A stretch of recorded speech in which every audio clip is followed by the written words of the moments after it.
तो target with PS Parihar channel में आपका स्वागत है। आइए शुरू करते हैं और देख लेते हैं कि आज के इस दैनिक सायंकाल समाचार के वीडियो में विद्यार्थी जीवन से संबंधित कौन-कौन सी सूचनाएं हैं। तो सबसे पहली सूचना है उत्तर प्रदेश लोक सेवा आयोग की। आप लोगों को पता होगा उत्तर प्रदेश लोक सेवा आयोग में आजकल बहुत सारे आरोप लग रहे हैं करप्शन को लेकर के। हाल ही में अभी आरओ एआरओ का पेपर भी लीक हो गया और दूसरा बहुत बड़ा मामला आया कॉपी को लेकर के। एक विद्यार्थी ने आरोप लगाया कि उसकी पीसीएस जे की कॉपी में किसी दूसरे विद्यार्थी की हैंडराइटिंग है और उसकी कॉपी के कुछ पेज भी फटे हुए हैं। और आज के पेपर में भी इसके बारे में जानकारी दी गई है और रोज लगभग आ रहा है। यहाँ पर आप लोगों ने देखा होगा हैंडराइटिंग विवाद। उत्तर प्रदेश लोक सेवा आयोग पीसीएस जे की मुख्य परीक्षा की हैंडराइटिंग विवाद राजभवन पहुंच गया है। प्रतियोगी छात्र संघर्ष समिति ने राज्यपाल को पत्र लिखकर के आयोग की कार्यप्रणाली और अध्यक्ष की भूमिका पर सवाल उठाते हुए जांच की मांग की है। इस प्रकरण में अभ्यर्थी की याचिका पर इलाहाबाद उच्च न्यायालय आयोग से अभ्यर्थी की 6 उत्तर पुस्तिकाएं तलब कर चुका है। हालांकि आयोग ने हलफनामे में जांच जारी होने का आधार बताते हुए उच्च न्यायालय से समय मांगा था। ऐसे में आयोग की मुश्किलें अब और बढ़ने वाली हैं। तो एक तरफ ये मामला जो विद्यार्थी ने आरोप लगाया है और दूसरा मामला है कि एक विद्यार्थी को बड़ा आरोप है कि लोक सेवा आयोग आरटीआई अगर कोई विद्यार्थी डालता है तो उसका जल्दी जवाब नहीं देता है, महीनों लगाता है, कभी कभी इसमें एक एक साल लग जाता है। अभी हाल ही में इस तरीके का भी एक मामला आया। ये 3 दिन पहले का समाचार पत्र है जिसके माध्यम से जानकारी दी गई थी कि यूपी बोर्ड से भी बदतर लोक सेवा आयोग के हालात, पीसीएस की कॉपी देखने को बुलाया साल भर बाद। ये देखिए, आजादी जब मिल जाती है तब यही होता है, क्योंकि ये स्वायत्त संस्था है और उसका भी ये खूब फायदा उठाता है। लेकिन अब इस बार आयोग फंस गया है। मामला चूंकि राजभवन पहुंच गया है और सारे विवाद इकट्ठा हो गए हैं। इसी क्रम में आज उत्तर प्रदेश लोक सेवा आयोग ने अपनी सफाई देते हुए ये एक नोटिस जारी की है पीसीएस जे एग्जाम को लेकर के ही। और ये वही लोक सेवा आयोग है जो अभी आपने देखा कि 1 साल बाद विद्यार्थी को बुलाया था आरटीआई के तहत। जिस विद्यार्थी ने आवेदन किया था, ये वाला देखा था, ये लिखा पीसीएस की कॉपी देखने को बुलाया साल भर बाद। और विद्यार्थी ने 15 मई को लोक सेवा आयोग में अर्जी दी और बुलाया कब है इसको, 14 मई 2025 को बुलाया है कि आप 25 में आइए तो हम 25 में दिखाएंगे आपको कॉपी।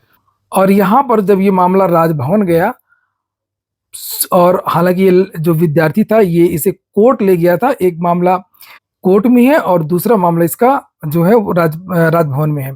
तो यहाँ पर ये नोटिस जारी की है। इस नोटिस में लोक सेवा आयोग ने कहा कि भैया जितने भी विद्यार्थी हैं जिन्होंने ये मेंस दिया है पीसीएस 2022 वाला, सारे विद्यार्थी आ जाओ और उत्तर पुस्तिकाएं देख लो किसकी बदली है और किसकी नहीं बदली है। क्योंकि ये अंदाजा लगाया जा रहा था कि एक विद्यार्थी तो अड़ गया, वो तो कोर्ट पहुंच गया, और ऐसे बहुत सारे विद्यार्थी हैं जो कोर्ट नहीं जाते हैं। तो यहाँ पर ये देखिए लिखा है कि उत्तर प्रदेश न्यायिक सेवा सिविल जज परीक्षा 2022 से संबंधित समस्त अभ्यर्थियों को एतद द्वारा सूचित किया जाता है कि सिविल अपील संख्या 6454/2011 सीबीएसई तथा अन्य बनाम आदित्य बंदोपाध्याय में माननीय सर्वोच्च न्यायालय द्वारा पारित निर्णय दिनांक 9 अगस्त 2011 के समांतर में माननीय आयोग द्वारा दिनांक 4 मई 2012 को परीक्षार्थियों को सूचना का अधिकार 2005 के वर्णित उपबंधों के अधीन उत्तर पुस्तिकाएं दिखाए जाने का निर्णय लिया गया है। उक्त निर्णय के क्रम में उत्तर प्रदेश न्यायिक सेवा सिविल जज जुडिशियल डिवीजन परीक्षा 2022 की मुख्य परीक्षा में सम्मिलित ऐसे हर अभ्यर्थी जिनके प्राप्तांक वेबसाइट पर अपलोड किए गए थे उन समस्त अभ्यर्थियों को विशेष अभियान चला करके उनसे प्रार्थना पत्र प्राप्त कर उनकी पुस्तिकाओं का अवलोकन कराए जाने का निर्णय लिया गया है। अभ्यर्थियों को उनकी उत्तर पुस्तिकाओं के अवलोकन हेतु निर्धारित तिथि तथा समय का विवरण निम्नवत है। तो बहुत सारे विद्यार्थी डालने लगे थे। जब जो असफल हो गए थे जो विद्यार्थी, इस मामले को देख करके और भी विद्यार्थियों ने प्रार्थना पत्र दिया था, कॉपी देखने के लिए होड़ लग गई थी। तो यहाँ पर ये लोक सेवा आयोग ने सभी विद्यार्थियों को बुलाया है और तारीख से बुलाया कि 20 तारीख को ऐसे विद्यार्थी हैं जिनके रोल नंबर 84 से 87 से 91-55 के बीच में है, वो 10:30 बजे आएंगे। उसके बाद में फिर 20 को ही 11:30 बजे बुलाया है, उनका रोल नंबर लिखा है। फिर 2:30 बजे बुलाया, उनका रोल नंबर लिखा, फिर 3:30 बजे बुलाया, एक घंटे के अंतर में। और इस तरीके से फिर ये 21 को बुलाया है, इसी तरीके से 24 को, 25 को, 26 को। तो इन सारे विद्यार्थियों को उत्तर प्रदेश लोक सेवा आयोग ने अपनी अपनी कॉपी चेक करने के लिए यहाँ पर बुलाया है। नीचे यहाँ पर और भी लिस्ट है, ये देखिए यहाँ तक। 8 जुलाई तक बुलाया है। 22,478 और भी नीचे है, इसके नीचे ये देखिए और भी नीचे है। और लिखा कि समस्त इच्छुक अभ्यर्थीगण निम्नलिखित निर्देशों निर्धारित प्रपत्रों के अनुरूप आयोग परिसर स्थित सरस्वती भवन में निर्धारित तिथि व समय पर उपस्थित होकर के प्रार्थना पत्र देकर उत्तर पुस्तिकाओं का अवलोकन कर सकेंगे। अपना एक प्रार्थना पत्र देंगे और जाकर के देख लें। तो ये चीजें हैं। तो निश्चित तौर पर ये नौबत नहीं आनी चाहिए। लोक सेवा आयोग को सोच समझ के काम करना चाहिए। जैसे नीट का ही मामला एक आया है, सरकार की बहुत किरकिरी हो रही है और एनटीए को ऐसा काम नहीं करना चाहिए। जो ग्रेस वाला मामला है, बहुत सारी जो चीजें छिपा कर की जाती हैं, इससे संस्थान की जो विश्वसनीयता होती है वो समाप्त होती है। और इस नोटिस में और भी बहुत सारी चीजें लिखी हैं। जैसे उत्तर पुस्तिकाओं का अवलोकन हेतु केवल वही अभ्यर्थी पात्र होंगे जो पीसीएसजे 2022 की मुख्य परीक्षा में सम्मिलित हुए हैं और जिनके प्राप्तांक वेबसाइट पर अपलोड किए गए हैं। और यहाँ पर एक आईडी लेकर के जाना है फोटो युक्त। अभ्यर्थी स्वयं देखेंगे, किसी को भेजेंगे नहीं। निरीक्षक कक्ष में अभ्यर्थी द्वारा किसी प्रकार के electronic device, mobile, pager, calculator, tape recorder, eraser, pencil ये सब नहीं ले जाना है, ताकि आप वहां पर कुछ काट पीट ना कर पाए। उत्तर पुस्तिका के अवलोकन निरीक्षण की अवधि सामान्यतः 30 मिनट की से ज्यादा नहीं होगी। तो इस तरीके का इंस्ट्रक्शन यहाँ पर दिया हुआ है, इसे आप लोग यहाँ देख सकते हैं।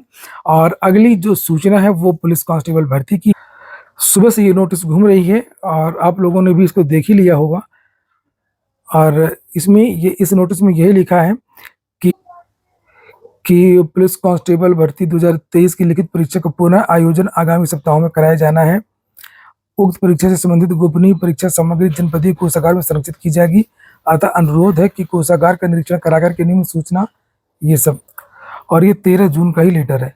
तो रोज पत्राचार चल रहा है, पूरी तैयारियां चल रही हैं, व्यवस्था की जा रही है। कॉपियां कहाँ रखी जाएंगी, ओएमआर कहाँ रखी जाएंगी, पेपर कहाँ रखे जाएंगे। यहाँ पर देखिए लिखा भी है, कोषागार में इस भर्ती की पूर्व आयोजित परीक्षा की सामग्री रखी गई है। इस संबंध में बोर्ड के पत्र संख्या के निर्देशों के अनुसार इस परीक्षा की सामग्री को अभी तक हटाया गया या नहीं हटाया गया है। फिर और भी चीजें यहाँ पर लिखी हुई हैं कि जो कच्चा हाल उसका साइज क्या है। तो आप लोग तैयारी करते रहें। जुलाई लास्ट या अगस्त, ज्यादा संभावना है कि अगस्त के महीने में पुलिस कांस्टेबल की जो परीक्षा है वो हो जाएगी। अगली सूचना है बेसिक विद्यालयों की। लिखा है यूपी में 28 जून तक बंद रहेंगे स्कूल। 8वीं तक के स्कूलों में 28 जून तक बढ़ाई गई। बेसिक शिक्षा महानिदेशक ने आदेश जारी किया है। पहले 18 जून से सभी सरकारी स्कूल खुलने थे। भीषण गर्मी को देखते हुए 28 जून तक अब विद्यालय बंद रहेंगे।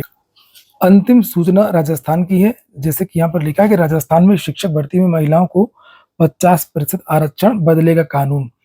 तो बिहार में भी मिलता है 50% और यूपी में अभी यह लागू नहीं है, लेकिन राजस्थान में भी कर दिया गया है।